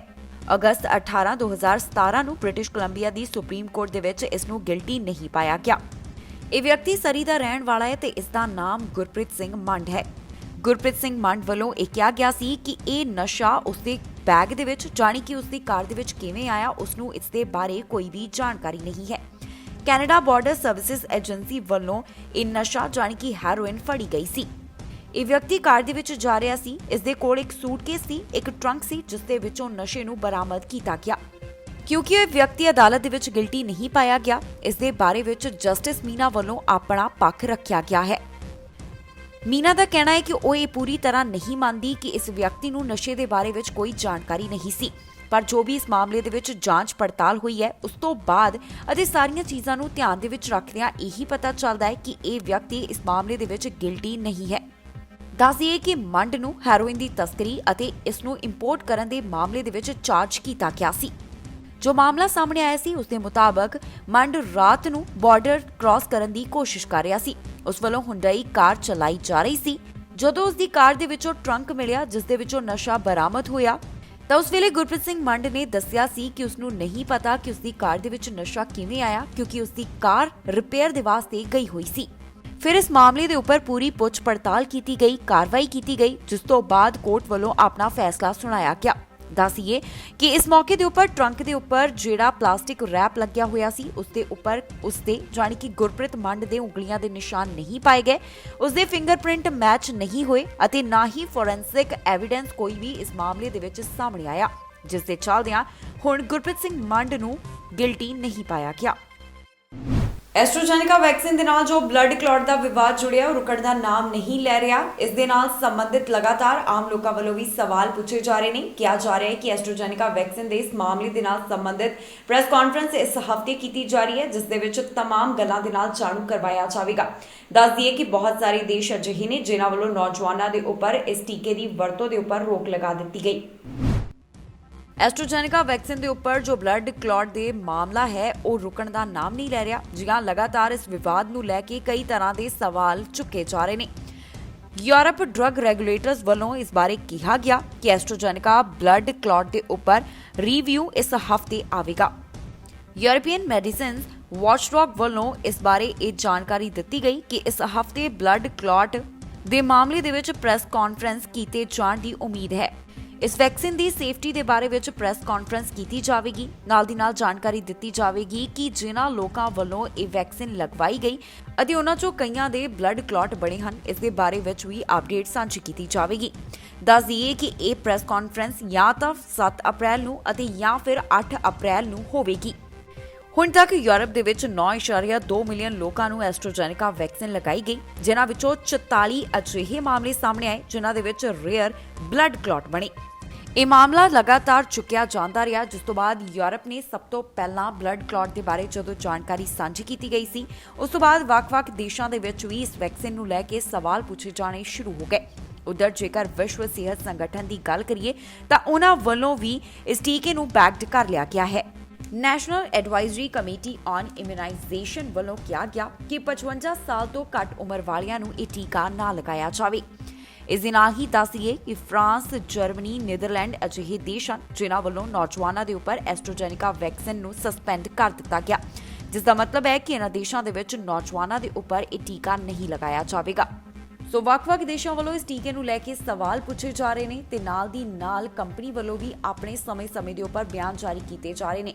ਹੁਣ ਦੇਖਣਾ ਹੋਵੇਗਾ ਕਿ ਜਿਹੜੀ ਪ੍ਰੈਸ ਕਾਨਫਰੰਸ ਕਰਵਾਈ ਜਾਵੇਗੀ ਉਸ ਦੇ ਵਿੱਚ ਇਸ ਵੈਕਸੀਨ ਦੇ ਬਾਰੇ ਵਿੱਚ ਕੀ ਅਪਡੇਟ ਸਾਂਝੀ ਕੀਤੀ ਜਾਵੇਗੀ। ਮਾਮਲਾ ਅਮਰੀਕਾ ਦੇ ਕੋਲੋਰਾਡੋ ਤੋਂ ਸਾਹਮਣੇ ਆਇਆ, ਜਿੱਥੇ ਇੱਕ ਛੋਟਾ ਜਹਾਜ਼ ਹਾਦਸਾਗ੍ਰਸਤ ਹੋ ਗਿਆ। ਇਸ ਘਟਨਾ ਦੇ ਵਿੱਚ ਪਾਇਲਟ ਦੀ ਮੌਤ ਹੋ ਗਈ ਹੈ। ਪੁਲਿਸ ਵੱਲੋਂ ਜਾਣਕਾਰੀ ਦਿੱਤੀ ਗਈ ਕਿ ਜਦੋਂ ਉਹ ਘਟਨਾ ਵਾਲੇ ਸਥਾਨ ਦੇ ਉੱਪਰ ਪਹੁੰਚੇ ਤਾਂ ਉਹਨਾਂ ਨੇ ਦੇਖਿਆ ਕਿ ਪਾਇਲਟ ਦੀ ਮੌਤ ਹੋਈ। ਉਸ ਤੋਂ ਬਾਅਦ ਪੁਲਿਸ ਨੇ ਇਹ ਦੱਸਿਆ ਹੈ ਕਿ ਪਾਇਲਟ ਦੀ ਮੌਕੇ ਦੇ ਉੱਪਰ ਹੀ ਮੌਤ ਹੋ ਚੁੱਕੀ ਸੀ। ਨਾਲ ਹੀ ਉਹਨਾਂ ਵੱਲੋਂ ਅਗਲੇ ਮਾਮਲੇ ਦੇ ਵਿੱਚ ਪੜਤਾਲ ਕੀਤੀ ਜਾ ਰਹੀ ਹੈ। ਖਬਰ ਅਮਰੀਕਾ ਤੋਂ ਸਾਹਮਣੇ ਆਈ, ਜਿੱਥੇ ਕੋਲੋਰਾਡੋ ਦੇ ਵਿੱਚ ਇੱਕ ਛੋਟਾ ਜਹਾਜ਼ ਹਾਦਸਾਗ੍ਰਸਤ ਹੋ ਗਿਆ। ਇਸ ਹਾਦਸੇ ਦੇ ਵਿੱਚ ਪਾਇਲਟ ਦੀ ਜਾਨ ਚਲੀ ਗਈ। ਕੋਲੋਰਾਡੋ ਦੇ ਪਹਾੜੀ ਖੇਤਰ ਦੇ ਵਿੱਚ ਇੱਕ ਛੋਟਾ ਜਹਾਜ਼ ਕ੍ਰੈਸ਼ ਹੋ ਗਿਆ। ਜਦੋਂ ਇਹ ਜਹਾਜ਼ ਕ੍ਰੈਸ਼ ਹੋਇਆ ਉਸ ਤੋਂ ਬਾਅਦ ਪਾਇਲਟ ਦੀ ਮੌਤ ਹੋ ਗਈ। ਇਸ ਹਾਦਸੇ ਦੇ ਬਾਰੇ ਵਿੱਚ ਜਾਣਕਾਰੀ ਸਾਂਝੀ ਕੀਤੀ ਗਈ ਹੈ, ਜਿਸ ਦੇ ਮੁਤਾਬਕ ਅਧਿਕਾਰੀਆਂ ਨੇ ਦੱਸਿਆ ਕਿ ਕੋਲੋਰਾਡੋ ਤੋਂ ਲਗਭਗ 20 ਮੀਲ ਦੱਖਣ ਦੇ ਵਿੱਚ ਵਿਗਵਾਮ ਕ੍ਰੀਕ ਟ੍ਰੇਲ ਨੇੜੇ ਉਹਨਾਂ ਨੂੰ ਇੱਕ ਹਾਦਸੇ ਦੇ ਬਾਰੇ ਵਿੱਚ ਜਾਣਕਾਰੀ ਮਿਲੀ ਸੀ। ਇਸ ਤੋਂ ਬਾਅਦ ਅਧਿਕਾਰੀ ਉੱਥੇ ਪਹੁੰਚੇ ਅਤੇ ਕਾਰਵਾਈ ਕਰਨੀ ਸ਼ੁਰੂ ਕਰ ਦਿੱਤੀ ਗਈ। ਕਾਰਵਾਈ ਕਰਦਿਆਂ ਜੋ ਜਹਾਜ਼ ਹਾਦਸਾਗ੍ਰਸਤ ਹੋਇਆ, ਪੁਲਿਸ ਨੂੰ ਉਹ ਮਿਲਿਆ ਅਤੇ ਪਾਇਲਟ ਦੀ ਮੌਤ ਹੋ ਗਈ। ਇਸ ਦੇ ਬਾਰੇ ਵੀ ਪੁਲਿਸ ਵੱਲੋਂ ਜਾਣਕਾਰੀ ਦਿੱਤੀ ਗਈ। ਇਸ ਦੇ ਨਾਲ ਹੀ ਪੁਲਿਸ ਵੱਲੋਂ ਅਪਡੇਟ ਸਾਂਝੀ ਕੀਤੀ ਗਈ ਹੈ ਕਿ ਜਿਹੜੇ ਪਾਇਲਟ ਦੀ ਮੌਤ ਹੋਈ ਹੈ, ਜਿਸ ਵੇਲੇ ਜਹਾਜ਼ ਹਾਦਸਾਗ੍ਰਸਤ ਹੋਇਆ ਸੀ ਉਸ ਸਮੇਂ ਮੌਕੇ ਦੇ ਉੱਪਰ ਹੀ ਪਾਇਲਟ ਦੀ ਜਾਨ ਚਲੀ ਗਈ ਸੀ। ਡਿਪਾਰਟਮੈਂਟ ਵੱਲੋਂ ਪਾਇਲਟ ਦੀ ਮੌਤ ਦੇ ਉੱਪਰ ਦੁੱਖ ਦਾ ਪ੍ਰਗਟਾਵਾ ਕੀਤਾ ਗਿਆ ਹੈ। ਫਿਲਹਾਲ ਇਸ ਮਾਮਲੇ ਦੇ ਵਿੱਚ ਜਾਂਚ ਪੜਤਾਲ ਕੀਤੀ ਜਾ ਰਹੀ ਹੈ। ਇਸ ਦੇ ਨਾਲ ਹੀ NTSB ਵੱਲੋਂ ਜਹਾਜ਼ ਦੀ ਪਹਿਚਾਣ ਕੀਤੀ ਗਈ ਹੈ। ਇਸ ਜਹਾਜ਼ ਦੀ ਪਹਿਚਾਣ ਮੈਗਨਸ ਫਿਊਜ਼ਨ 212 ਵਜੋਂ ਹੋਈ ਹੈ। ਆਟੋ ਇੰਸ਼ੋਰੈਂਸ ਦੇ ਨਾਮ ਦੇ ਉੱਪਰ ਇੱਕ ਵਿਅਕਤੀ ਵੱਲੋਂ ਧੋਖਾਧੜੀ ਕੀਤੀ ਜਾ ਰਹੀ ਸੀ। ਪੁਲਿਸ ਵੱਲੋਂ ਇਸ ਵਿਅਕਤੀ ਨੂੰ ਗ੍ਰਿਫਤਾਰ ਕੀਤਾ ਗਿਆ। ਇਸ ਦਾ ਨਾਮ ਡੈਨੀਅਲ ਦੱਸਿਆ ਗਿਆ, ਜਿਸ ਨੇ ਆਪਣੀ ਧੋਖਾਧੜੀ ਦਾ ਸ਼ਿਕਾਰ 20 ਲੋਕਾਂ ਨੂੰ ਬਣਾਇਆ ਤੇ ਉਹਨਾਂ ਵੱਲੋਂ ਪੁਲਿਸ ਦੇ ਨਾਲ ਜਾਣਕਾਰੀ ਸਾਂਝੀ ਕੀਤੀ ਗਈ। ਡੈਨੀਅਲ ਨਾਮ ਦੇ ਵਿਅਕਤੀ ਵੱਲੋਂ ਆਟੋ ਇੰਸ਼ੋਰੈਂਸ ਦੇ ਨਾਮ ਹੇਠ ਫਰਾਡ ਕੀਤਾ ਜਾ ਰਿਹਾ ਸੀ। ਡੈਨੀਅਲ ਐਗਜ਼ਲ ਇੰਸ਼ੋਰੈਂਸ ਦਾ ਸਾਬਕਾ ਕਰਮਚਾਰੀ ਹੈ। ਜੋ ਫਰਾਡ ਉਸ ਵੱਲੋਂ ਕੀਤਾ ਗਿਆ, ਉਸ ਦੇ ਚੱਲਦਿਆਂ ਉਸ ਨੂੰ ਗ੍ਰਿਫਤਾਰ ਕੀਤਾ ਗਿਆ। ਇਸ ਦੀ ਉਮਰ 35 ਸਾਲ ਦੱਸੀ ਗਈ ਹੈ। ਓਨਟਾਰੀਓ ਦੇ ਐਗਜ਼ਲ ਇੰਸ਼ੋਰੈਂਸ ਦੇ ਸਾਬਕਾ ਕਰਮਚਾਰੀ ਡੈਨੀਅਲ ਨੂੰ ਫਰਾਡ ਕਰਨ ਦੇ ਦੋਸ਼ਾਂ ਦੇ ਤਹਿਤ ਗ੍ਰਿਫਤਾਰ ਕੀਤਾ ਗਿਆ। ਦੱਸ ਦਈਏ ਕਿ ਇਸ ਵੱਲੋਂ 20 ਲੋਕਾਂ ਨੂੰ ਆਪਣੀ ਧੋਖਾਧੜੀ ਦਾ ਸ਼ਿਕਾਰ ਬਣਾਇਆ ਗਿਆ। ਪੀਲ ਪੁਲਿਸ ਵੱਲੋਂ ਇਸ ਦੇ ਨਾਲ ਸੰਬੰਧਿਤ ਜਾਣਕਾਰੀ ਦਿੱਤੀ ਗਈ। ਉਹਨਾਂ ਵੱਲੋਂ ਇਸ ਗੱਲ ਦੀ ਪੁਸ਼ਟੀ ਕੀਤੀ ਗਈ ਹੈ ਕਿ ਡੈਨੀਅਲ ਵੱਲੋਂ 20 ਲੋਕਾਂ ਨੂੰ ਆਪਣੀ ਧੋਖਾਧੜੀ ਦਾ ਸ਼ਿਕਾਰ ਬਣਾਇਆ ਗਿਆ। ਜਿਹੜੇ ਇਸ ਮਾਮਲੇ ਦੇ ਵਿੱਚ 20 ਵਿਕਟਮ ਪਾਏ ਗਏ, ਉਹਨਾਂ ਵੱਲੋਂ ਪੁਲਿਸ ਦੇ ਨਾਲ ਜਾਣਕਾਰੀ ਸਾਂਝੀ ਕੀਤੀ ਗਈ। ਉਹਨਾਂ ਵੱਲੋਂ ਪੁਲਿਸ ਨੂੰ ਦੱਸਿਆ ਗਿਆ ਕਿ ਕਿਵੇਂ ਡੈਨੀਅਲ ਨੇ ਉਹਨਾਂ ਤੋਂ ਪੈਸੇ ਲਏ, ਪਰ ਉਹਨਾਂ ਨੂੰ ਸਹੀ ਕਵਰੇਜ ਦੇ ਬਿਨਾਂ ਹੀ ਛੱਡ ਦਿੱਤਾ ਗਿਆ ਸੀ। ਇਸ ਮਾਮਲੇ ਦੇ ਵਿੱਚ ਜੋ ਹੋਰ ਜਾਣਕਾਰੀ ਸਾਹਮਣੇ ਆਈ ਹੈ, ਉਸ ਦੇ ਮੁਤਾਬਕ ਦੱਸ ਦਈਏ ਕਿ ਇਹਨਾਂ ਦੋਸ਼ਾਂ ਨੂੰ ਅਦਾਲਤ ਦੇ ਵਿੱਚ ਅਜੇ ਸਾਬਤ ਨਹੀਂ ਕੀਤਾ ਗਿਆ। ਅਦਾਲਤ ਦੇ ਵਿੱਚ ਇਹਨਾਂ ਨੂੰ ਸਾਬਤ ਕੀਤਾ ਜਾਣਾ ਅਜੇ ਬਾਕੀ ਹੈ, ਪਰ ਅਜੇ ਇੰਨੀ ਹੀ ਅਪਡੇਟ ਸਾਹਮਣੇ ਆਈ ਹੈ ਕਿ ਆਟੋ ਇੰਸ਼ੋਰੈਂਸ ਦੇ ਨਾਮ ਦੇ ਤਹਿਤ ਜਿਸ ਵੱਲੋਂ ਫਰਾਡ ਕੀਤਾ ਜਾ ਰਿਹਾ ਸੀ, ਜਾਣੀ ਕਿ ਡੈਨੀਅਲ ਵੱਲੋਂ ਉਸ ਨੂੰ ਗ੍ਰਿਫਤਾਰ ਕੀਤਾ ਗਿਆ ਹੈ। ਹੰਬੋਲਟ ਬ੍ਰੋਨੋਕੋਸ ਬੱਸ ਹਾਦਸੇ ਨੂੰ ਅੱਜ 3 ਸਾਲ ਪੂਰੇ ਹੋ ਚੁੱਕੇ ਨੇ। ਇਸ ਮੌਕੇ ਦੇ ਉੱਪਰ ਪ੍ਰਧਾਨ ਮੰਤਰੀ ਜਸਟਿਨ ਟਰੂਡੋ ਵੱਲੋਂ ਟ੍ਰਿਬਿਊਟ ਭੇਟ ਕੀਤਾ ਗਿਆ। ਦੱਸ ਦਈਏ ਕਿ ਵਰਚੁਅਲ ਤਰੀਕੇ ਦੇ ਨਾਲ ਉਹਨਾਂ ਵੱਲੋਂ ਸ਼ਰਧਾਂਜਲੀ ਭੇਂਟ ਕੀਤੀ ਗਈ ਹੈ। तमाम ਉਹਨਾਂ ਖਿਡਾਰੀਆਂ ਨੂੰ ਯਾਦ ਕੀਤਾ ਗਿਆ ਜਿਨ੍ਹਾਂ ਵੱਲੋਂ ਇਸ ਹਾਦਸੇ ਦੇ ਵਿੱਚ ਜਾਨ ਗਵਾ ਲਈ ਗਈ ਸੀ। ਦੱਸ ਦਈਏ ਕਿ ਸਸਕੈਚੁਆਨ ਦੇ ਵਿੱਚ ਇੱਕ ਹਾਦਸਾ ਵਾਪਰਿਆ ਸੀ, ਜਿੱਥੇ ਖਿਡਾਰੀਆਂ ਦੀ ਬੱਸ ਇੱਕ ਸੈਮੀ ਟ੍ਰੇਲਰ ਦੇ ਨਾਲ ਟਕਰਾ ਗਈ ਸੀ, ਜਿਸ ਦੇ ਵਿੱਚ 16 ਜਾਣਿਆਂ ਦੀ ਜਾਨ ਚਲੀ ਗਈ ਸੀ। ਇਸ ਮਾਮਲੇ ਦੇ ਵਿੱਚ ਜੋ ਟਰੱਕ ਚਲਾਉਣ ਵਾਲਾ ਪੰਜਾਬੀ ਸੀ, ਉਸਨੇ ਜ਼ਿੰਮੇਵਾਰੀ ਲਈ ਸੀ, ਜਿਸ ਨੂੰ 8 ਸਾਲ ਦੀ ਸਜ਼ਾ ਵੀ ਸੁਣਾਈ ਗਈ ਸੀ। 3 ਸਾਲ ਪੂਰੇ ਹੋ ਚੁੱਕੇ ਤੇ तमाम ਉਹਨਾਂ ਖਿਡਾਰੀਆਂ ਨੂੰ ਯਾਦ ਕੀਤਾ ਗਿਆ ਜਿਨ੍ਹਾਂ ਵੱਲੋਂ ਆਪਣੀ ਜਾਨ ਗਵਾ ਲਈ ਗਈ ਸੀ। ਪ੍ਰਧਾਨ ਮੰਤਰੀ ਜਸਟਿਨ ਟਰੂਡੋ ਵੱਲੋਂ ਹੈਮਬੋਲਟ ਬ੍ਰੋਨੋਕੋਸ ਬੱਸ ਹਾਦਸੇ ਨੂੰ ਯਾਦ ਕੀਤਾ ਗਿਆ। ਇਸ ਮੌਕੇ ਦੇ ਉੱਪਰ ਉਹਨਾਂ ਵੱਲੋਂ ਵਰਚੁਅਲ ਟ੍ਰਿਬਿਊਟ ਦਿੱਤਾ ਗਿਆ। ਜੀ ਹਾਂ, ਟਰੂਡੋ ਵੱਲੋਂ ਇਹ ਵਰਚੁਅਲ ਟ੍ਰਿਬਿਊਟ ਬੱਸ ਹਾਦਸੇ ਦੇ ਪੀੜਤਾਂ ਦੇ ਸਨਮਾਨ ਦੇ ਵਿੱਚ ਦਿੱਤਾ ਗਿਆ। ਇਸ ਮੌਕੇ ਦੇ ਉੱਪਰ ਪ੍ਰਧਾਨ ਮੰਤਰੀ ਨੇ ਕਿਹਾ ਕਿ ਅੱਜ ਦਾ ਦਿਨ ਦੇਸ਼ ਦੇ ਬਹੁਤ ਸਾਰੇ ਲੋਕਾਂ ਦੇ ਲਈ ਕਾਫੀ ਮੁਸ਼ਕਿਲ ਵਾਲਾ ਹੈ। ਹੰਬੋਲਟ ਬ੍ਰੋਨੋਕਸ ਜੂਨੀਅਰ ਹਾਕੀ ਟੀਮ ਦੇ ਨਾਲ ਜੋ ਹਾਦਸਾ ਵਾਪਰਿਆ ਸੀ, ਉਸ ਨੂੰ 3 ਸਾਲ ਹੋ ਚੁੱਕੇ ਹਨ। ਇਸ ਮੌਕੇ ਦੇ ਉੱਪਰ ਪ੍ਰਧਾਨ ਮੰਤਰੀ ਜਸਟਿਨ ਟਰੂਡੋ ਵੱਲੋਂ ਉਹਨਾਂ 16 ਲੋਕਾਂ ਨੂੰ ਯਾਦ ਕੀਤਾ ਗਿਆ ਜਿਨ੍ਹਾਂ ਵੱਲੋਂ ਇਸ ਹਾਦਸੇ ਦੇ ਵਿੱਚ ਆਪਣੀ ਜਾਨ ਗਵਾਈ ਗਈ। ਦੱਸਿਏ ਕਿ ਹੈਮਬੋਲਟ ਬ੍ਰੋਨੋਕਸ ਟੀਮ ਦੀ ਬੱਸ ਇੱਕ ਸੈਮੀ ਟ੍ਰੇਲਰ ਦੇ ਨਾਲ ਟਕਰਾ ਗਈ ਸੀ, ਜਿਸ ਦੌਰਾਨ 16 ਲੋਕਾਂ ਦੀ ਮੌਤ ਹੋਈ ਸੀ ਅਤੇ 13 ਜਾਣੇ ਜ਼ਖਮੀ ਹੋਏ ਸਨ। ਸਸਕੈਚੁਆਨ ਦੇ ਵਿੱਚ ਇਹ ਹਾਦਸਾ ਵਾਪਰਿਆ ਸੀ, ਜਿਸ ਦੇ ਵਿੱਚ ਪੰਜਾਬੀ ਟਰੱਕ ਡਰਾਈਵਰ ਜਸਕੀਰਤ ਸਿੱਧੂ ਵੱਲੋਂ ਇਸ ਹਾਦਸੇ ਦੀ ਜ਼ਿੰਮੇਵਾਰੀ ਲਈ ਗਈ ਸੀ ਅਦਾਲਤ ਵੱਲੋਂ ਉਹਨਾਂ ਨੂੰ 8 ਸਾਲ ਦੀ ਸਜ਼ਾ ਵੀ ਸੁਣਾਈ ਗਈ ਸੀ। ਸੋ ਇਸ ਮੌਕੇ ਉੱਪਰ ਇਸ ਹਾਦਸੇ ਨੂੰ ਯਾਦ ਕਰਦਿਆਂ ਪ੍ਰਧਾਨ ਮੰਤਰੀ ਟਰੂਡੋ ਵੱਲੋਂ ਇੱਕ ਵਰਚੁਅਲ ਟ੍ਰਿਬਿਊਟ ਦਿੱਤਾ ਗਿਆ। ਦੱਸ ਦਈਏ ਕਿ 6 ਅਪ੍ਰੈਲ 2018 ਦਾ ਇਹ ਮਾਮਲਾ ਹੈ, ਜਦੋਂ ਖਿਡਾਰੀਆਂ ਦੀ ਬੱਸ ਦੇ ਨਾਲ ਇੱਕ ਸੈਮੀ ਟ੍ਰੇਲਰ ਟਕਰਾ ਗਿਆ ਸੀ। ਇਸ ਦੌਰਾਨ ਕੈਲਗਰੀ ਦੇ ਪੰਜਾਬੀ ਡਰਾਈਵਰ ਜਸਕੀਰਤ ਸਿੱਧੂ ਵੱਲੋਂ ਇਸ ਪੂਰੇ ਮਾਮਲੇ ਦੀ ਜ਼ਿੰਮੇਵਾਰੀ ਲਈ ਗਈ ਸੀ। ਇਸ ਹਾਦਸੇ ਦਾ ਕਾਰਨ ਤਜਰਬੇ ਦੀ ਘਾਟ ਦੱਸਿਆ ਗਿਆ ਸੀ। ਅਸੀਂ ਕਿ ਪ੍ਰਧਾਨ ਮੰਤਰੀ ਜਸਟਿਨ ਟਰੂਡੋ ਵੱਲੋਂ ਇਸ ਮੌਕੇ ਦੇ ਉੱਪਰ ਇਸ ਘਟਨਾ ਦੇ ਬਾਰੇ ਵਿੱਚ ਟਵੀਟ ਵੀ ਕੀਤਾ ਗਿਆ। ਮੇਅਰ ਵੱਲੋਂ ਅੱਜ ਦੇ ਦਿਨ ਨੂੰ 2017 ਤੋਂ 2018 ਹੈਮਬੋਲਟ ਬ੍ਰੋਨੋਕਸ ਡੇ ਦਾ ਨਾਮ ਦਿੱਤਾ ਗਿਆ। ਇਸ ਦੇ ਨਾਲ ਹੀ ਉਹਨਾਂ ਨੇ ਕਿਹਾ ਕਿ ਇਸ ਨੂੰ ਹਰ 6 ਅਪ੍ਰੈਲ ਨੂੰ ਇਸੇ ਵਜੋਂ ਯਾਦ ਕੀਤਾ ਜਾਵੇਗਾ। ਕਰੋਨਾ ਵਾਇਰਸ ਦੇ ਕਰਕੇ ਨੋਵਾ ਸਕੋਸ਼ੀਆ ਦੇ ਵਿੱਚ ਜਿਹੜੀਆਂ ਪਾਬੰਦੀਆਂ ਲਗਾਈਆਂ ਗਈਆਂ ਉਸ ਦੇ ਵਿੱਚ ਹੁਣ ਢਿੱਲ ਦਿੱਤੀ ਜਾ ਰਹੀ ਹੈ। ਪ੍ਰੀਮੀਅਰ ਵੱਲੋਂ ਐਲਾਨ ਕੀਤਾ ਗਿਆ ਹੈ ਕਿ ਹੁਣ ਜਿਹੜੇ ਜਿਮ ਨੇ ਮਾਲ ਉਹਨਾਂ ਨੂੰ 100% ਦੀ ਕੈਪੈਸਿਟੀ ਦੇ ਨਾਲ ਖੋਲ੍ਹਿਆ ਜਾ ਸਕਦਾ ਹੈ। ਉਹਨਾਂ ਕਿਹਾ ਕਿ ਇੱਥੇ ਕਰੋਨਾ ਵਾਇਰਸ ਦੇ ਹਾਲਾਤ ਕਾਬੂ ਦੇ ਵਿੱਚ ਨੇ, ਇਸ ਕਰਕੇ ਉਹਨਾਂ ਵੱਲੋਂ ਅਜਿਹਾ ਕਦਮ ਚੁੱਕਿਆ ਜਾ ਰਿਹਾ ਹੈ। ਨੋਵਾ ਸਕੋਸ਼ੀਆ ਵੱਲੋਂ ਕਰੋਨਾ ਵਾਇਰਸ ਦੇ ਕਰਕੇ ਜਿਹੜੀਆਂ ਇੱਥੇ ਪਾਬੰਦੀਆਂ ਲਗਾਈਆਂ ਗਈਆਂ ਸੀ ਉਸ ਦੇ ਵਿੱਚ ਢਿੱਲ ਦਾ ਐਲਾਨ ਕੀਤਾ ਗਿਆ, ਜਿੱਥੇ ਉਹਨਾਂ ਵੱਲੋਂ ਕਿਹਾ ਗਿਆ ਕਿ ਹੁਣ ਮਾਲਸ ਜਿਮ ਦੇ ਵਿੱਚ 100% ਦੀ ਕੈਪੈਸਿਟੀ ਦੇ ਨਾਲ ਇਹਨਾਂ ਨੂੰ ਖੋਲ੍ਹਿਆ ਜਾ ਸਕੇਗਾ। ਇਸ ਦੇ ਨਾਲ ਹੀ ਨੋਵਾ ਸਕੋਸ਼ੀਆ ਵੱਲੋਂ ਨਿਊਫਾਊਂਡਲੈਂਡ ਐਂਡ ਲੈਬਰਾਡੋਰ ਤੋਂ ਆਉਣ ਵਾਲੇ ਟਰੈਵਲਰਸ ਵੱਲੋਂ ਜੋ ਸੈਲਫ ਆਈਸੋਲੇਸ਼ਨ ਕੀਤਾ ਜਾਂਦਾ ਸੀ ਉਸ ਨੂੰ ਵੀ ਹਟਾ ਦਿੱਤਾ ਗਿਆ। ਇਸ ਤੋਂ ਪਹਿਲਾਂ ਨਿਊਫਾਊਂਡਲੈਂਡ ਐਂਡ ਲੈਬਰਾਡੋਰ ਤੋਂ ਆਉਣ ਵਾਲੇ ਹਰ ਟਰੈਵਲਰ ਨੂੰ ਲਾਜ਼ਮੀ ਤੌਰ ਦੇ ਉੱਪਰ ਸੈਲਫ ਆਈਸੋਲੇਟ ਕਰਨਾ ਪੈਂਦਾ ਸੀ। ਇਸ ਦੇ ਬਾਰੇ ਵਿੱਚ ਪ੍ਰੀਮੀਅਰ ਵੱਲੋਂ ਜਾਣਕਾਰੀ ਦਿੱਤੀ ਗਈ, ਜਿਸ ਦੇ ਵਿੱਚ ਉਹਨਾਂ ਦੱਸਿਆ ਕਿ ਹੁਣ ਜਿਹੜੇ ਜਿਮ ਦੇ ਮਾਲਸ ਨੇ ਉਹਨਾਂ ਨੂੰ 100% ਦੀ ਕੈਪੈਸਿਟੀ ਦੇ ਨਾਲ ਖੋਲ੍ਹਿਆ ਜਾਵੇਗਾ। ਦੱਸ ਦਈਏ ਕਿ ਇਸ ਦੀ ਸ਼ੁਰੂਆਤ ਕੱਲ੍ਹ ਜਾਣੀ ਬੁੱਧਵਾਰ ਤੋਂ ਕੀਤੀ ਜਾ ਰਹੀ ਹੈ। ਸਵੇਰੇ 8 ਵਜੇ ਤੋਂ ਹੀ ਇਹ ਨਿਯਮ ਲਾਗੂ ਕਰ ਦਿੱਤੇ ਜਾਣਗੇ। ਪ੍ਰੀਮੀਅਰ ਵੱਲੋਂ ਇਸ ਬਾਰੇ ਵਿੱਚ ਜਦੋਂ ਅਪਡੇਟ ਸਾਂਝੀ ਕੀਤੀ ਗਈ, ਉਹਨਾਂ ਦੱਸਿਆ ਕਿ ਇੱਥੇ ਜਾਣੀ ਕਿ ਨੋਵਾ ਸਕੋਸ਼ੀਆ ਦੇ ਵਿੱਚ ਕਰੋਨਾ ਵਾਇਰਸ ਦੇ ਮਾਮਲੇ ਕਾਬੂ ਦੇ ਵਿੱਚ ਨੇ, ਜਾਣੀ ਕਿ ਵਾਇਰਸ ਦਾ ਫੈਲਾਅ ਇੱਥੇ ਜ਼ਿਆਦਾ ਨਹੀਂ ਹੋ ਰਿਹਾ, ਜਿਸ ਨੂੰ ਧਿਆਨ ਵਿੱਚ ਰੱਖਦਿਆਂ ਹੁਣ ਜਿਹੜੇ ਬਾਰਡਰ ਨੇ ਉਹਨਾਂ ਨੂੰ ਖੋਲ੍ਹਿਆ ਜਾ ਸਕਦਾ ਹੈ। ਜਾਣੀ ਕਿ ਸਾਰੇ ਐਟਲਾਂਟਿਕ ਨੇਬਰਸ ਦੇ ਲਈ ਇਹਨਾਂ ਬਾਰਡਰ ਨੂੰ ਖੋਲ੍ਹਿਆ ਜਾ ਸਕਦਾ ਹੈ। ਜਿਹੜੇ ਵੀ ਨੋਵਾ ਸਕੋਸ਼ੀਆ ਵਾਸੀ ਨਿਊਫਾਊਂਡਲੈਂਡ ਐਂਡ ਲੈਬਰਾਡੋਰ ਦੇ ਵਿੱਚ ਜਾਣਗੇ, ਪਰ ਉਹਨਾਂ ਨੂੰ ਸੈਲਫ ਆਈਸੋਲੇਸ਼ਨ ਕਰਨੀ ਹੀ ਪਵੇਗੀ। ਜੀ ਹਾਂ, ਜਦ ਤੱਕ ਐਟਲਾਂਟਿਕ ਬੱਬਲ ਖੁੱਲ੍ਹਾ ਹੈ ਉਦੋਂ ਤੱਕ ਅਜਿਹਾ ਕਰਨਾ ਪਵੇਗਾ। ਮੰਗਲਵਾਰ ਨੂੰ ਨੋਵਾ ਸਕੋਸ਼ੀਆ ਦੇ ਵਿੱਚ 6 ਕਰੋਨਾ ਵਾਇਰਸ ਦੇ ਨਵੇਂ ਮਾਮਲੇ ਸਾਹਮਣੇ ਆਏ। ਹੁਣ ਇੱਥੇ 32 ਕਰੋਨਾ ਵਾਇਰਸ ਦੇ ਐਕਟਿਵ ਮਾਮਲੇ ਹਨ। ਸੋ ਨੋਵਾ ਸਕੋਸ਼ੀਆ ਦੇ ਵਿੱਚ ਕਰੋਨਾ ਵਾਇਰਸ ਦੇ ਮੌਜੂਦਾ ਹਾਲਾਤਾਂ ਨੂੰ ਦੇਖਦਿਆਂ ਪ੍ਰੀਮੀਅਰ ਵੱਲੋਂ ਜੋ ਕਰੋਨਾ ਵਾਇਰਸ ਦੇ ਕਰਕੇ ਪਾਬੰਦੀਆਂ ਲਗਾਈਆਂ ਗਈਆਂ, ਜਾਣੀ ਕਿ ਸਖਤੀਆਂ ਕੀਤੀਆਂ ਗਈਆਂ ਸੀ, ਉਸ ਦੇ ਵਿੱਚ ਹੁਣ ਰਾਹਤ ਦਿੱਤੀ ਗਈ ਹੈ। ਇਸ ਖਬਰ ਦੇ ਵਿੱਚ ਜਾਣਕਾਰੀ ਤੁਹਾਡੇ ਨਾਲ ਸਾਂਝੀ ਕਰਾਂਗੇ ਕਿ ਕੈਨੇਡਾ ਦੇ ਕਿਸ ਹਿੱਸੇ ਤੋਂ ਕਿੰਨੇ ਕਰੋਨਾ ਵਾਇਰਸ ਦੇ ਮਾਮਲੇ ਸਾਹਮਣੇ ਆਏ। ਦੱਸ ਦਈਏ ਕਿ ਓਨਟਾਰੀਓ ਦੇ ਵਿੱਚ ਅੱਜ 13,000 ਤੋਂ ਜ਼ਿਆਦਾ ਮਾਮਲਿਆਂ ਦੀ ਪੁਸ਼ਟੀ ਹੋਈ ਹੈ, ਜੋ ਕਿ ਚਿੰਤਾ ਦਾ ਵਿਸ਼ਾ ਬਣਿਆ ਹੋਇਆ ਹੈ। ਉਧਰ ਹੁਣ ਪ੍ਰੀਮੀਅਰ ਡਗ ਫੋਰਡ ਵੱਲੋਂ ਇੱਕ ਵਾਰ ਫਿਰ ਤੋਂ ਸੰਕੇਤ ਦੇ ਦਿੱਤੇ ਗਏ ਕਿ ਹੋ ਸਕਦਾ ਹੈ ਕਿ ਆਉਣ ਵਾਲੇ ਸਮੇਂ ਦੇ ਵਿੱਚ ਹੋਰ ਵੀ ਜ਼ਿਆਦਾ ਇੱਥੇ ਸਖਤੀ ਕੀਤੀ ਜਾਵੇ। ਨਾਲ ਦੀ ਨਾਲ ਦੱਸਾਂਗੇ ਕਿ ਇਸ ਸਮੇਂ ਕੈਨੇਡਾ ਦੇ ਵਿੱਚ ਕੀ ਹੈ ਕਰੋਨਾ ਵਾਇਰਸ ਦੀ ਸਥਿਤੀ। ਓਨਟਾਰੀਓ ਵੱਲੋਂ ਆਪਣੇ ਵੈਕਸੀਨੇਸ਼ਨ ਪਲਾਨ ਨੂੰ ਹੋਰ ਵਧਾਇਆ ਗਿਆ ਹੈ, ਪਰ ਇਸ ਦੇ ਨਾਲ ਹੀ ਫੋਰਡ ਵੱਲੋਂ ਹੋਰ ਜ਼ਿਆਦਾ ਪਾਬੰਦੀਆਂ ਲਗਾਉਣ ਦੇ ਵੀ ਸੰਕੇਤ ਦਿੱਤੇ ਗਏ ਹਨ। ਓਨਟਾਰੀਓ ਦੇ ਵਿੱਚ ਲਗਾਤਾਰ ਕਰੋਨਾ ਵਾਇਰਸ ਦੇ ਮਾਮਲੇ ਵਧਦੇ ਹੀ ਜਾ ਰਹੇ ਨੇ। ਇੱਥੇ 50 ਸਾਲ ਅਤੇ ਇਸ ਤੋਂ ਵੱਧ ਉਮਰ ਵਾਲਿਆਂ ਨੂੰ ਆਉਣ ਵਾਲੇ ਦਿਨਾਂ ਦੇ ਵਿੱਚ ਕਰੋਨਾ ਵੈਕਸੀਨ ਲਗਾਈ ਜਾ ਰਹੀ ਹੈ। ਬੀਤੇ 24 ਘੰਟਿਆਂ ਦੀ ਗੱਲ ਕਰੀਏ ਤਾਂ ਇੱਥੇ 3065 ਮਾਮਲਿਆਂ ਦੀ ਪੁਸ਼ਟੀ ਹੋਈ ਹੈ, ਜੋ ਕਿ ਆਪਣੇ ਆਪ ਦੇ ਵਿੱਚ ਇੱਕ ਚਿੰਤਾ ਦਾ ਵਿਸ਼ਾ ਹੈ, ਕਿਉਂਕਿ ਰੋਜ਼ਾਨਾ 2000 ਤੋਂ ਵੱਧ ਮਾਮਲੇ ਸਾਹਮਣੇ ਆ ਰਹੇ ਸੀ ਤੇ ਅੱਜ 3000 ਤੋਂ ਜ਼ਿਆਦਾ ਮਾਮਲਿਆਂ ਦੀ ਪੁਸ਼ਟੀ ਹੋਈ। ਟੋਰਾਂਟੋ ਤੋਂ 955 ਕਰੋਨਾ ਵਾਇਰਸ ਦੇ ਮਾਮਲੇ ਸਾਹਮਣੇ ਆਏ। ਪੀਰ ਰੀਜਨ ਤੋਂ 561, ਯਾਰਕ ਰੀਜਨ ਤੋਂ 320, ਓਟਵਾ ਤੋਂ 165, ਨਾਇਗਰਾ ਰੀਜਨ ਤੋਂ 132 ਮਾਮਲੇ ਰਿਕਾਰਡ ਕੀਤੇ ਗਏ। ਕਿਊਬੈਕ ਤੋਂ 24 ਘੰਟਿਆਂ ਦੌਰਾਨ 1168 ਕਰੋਨਾ ਵਾਇਰਸ ਦੇ ਮਾਮਲੇ ਸਾਹਮਣੇ ਆਏ। ਹੁਣ ਤੱਕ ਇੱਥੇ 3,18,532 ਦੇ ਕਰੀਬ ਮਾਮਲੇ ਸਾਹਮਣੇ ਆ ਚੁੱਕੇ ਨੇ। 10,701 ਦੇ ਕਰੀਬ ਲੋਕਾਂ ਦੀ ਹੁਣ ਤੱਕ ਜਾਨ ਜਾ ਚੁੱਕੀ ਹੈ। अस्पताल ਦੇ ਵਿੱਚ 514 ਦੇ ਕਰੀਬ ਮਰੀਜ਼ ਹਨ, ਜਿਨ੍ਹਾਂ ਵਿੱਚੋਂ 121 ਇੰਟੈਂਸਿਵ ਕੇਅਰ ਅਧੀਨ ਹਨ।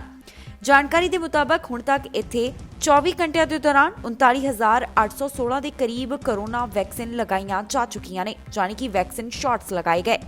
ਮੈਨੀਟੋਬਾ ਤੋਂ 24 ਘੰਟਿਆਂ ਦੌਰਾਨ 62 ਕਰੋਨਾ ਵਾਇਰਸ ਦੇ ਮਾਮਲੇ ਸਾਹਮਣੇ ਆਏ ਅਤੇ 2 ਜਾਨਾਂ ਇਸ ਵਾਇਰਸ ਦੇ ਕਰਕੇ ਬੀਤੇ 24 ਘੰਟਿਆਂ ਦੌਰਾਨ ਚਲੀਆਂ ਗਈਆਂ।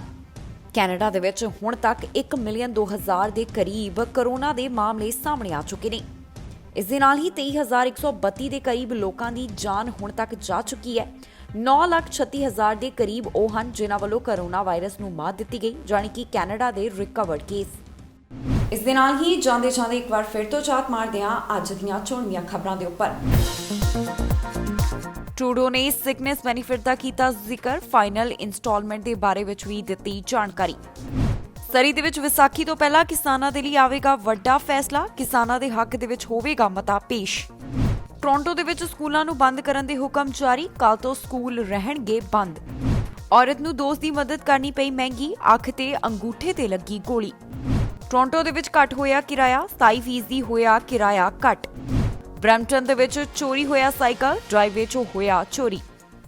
ਖਬਰਾਂ ਦੇ ਇਸ ਬੁਲੇਟਿਨ ਦੇ ਵਿੱਚ ਇੰਨਾ ਹੀ। ਨਵੀਆਂ ਤੇ ਤਾਜ਼ੀਆਂ ਖਬਰਾਂ ਲੈ ਕੇ ਫਿਰ ਤੋਂ ਹਾਜ਼ਰ ਹੋਵਾਂਗੇ। ਫਿਲਹਾਲ ਮੈਨੂੰ ਇੰਦਰਪ੍ਰੀਤ ਕੌਰ ਪੰਨੂ ਨੂੰ ਦਿਓ ਇਜਾਜ਼ਤ ਤੇ ਤੁਸੀਂ ਵੇਖਦੇ ਰਹੋ ਟੀਵੀ ਪੰਜਾਬ।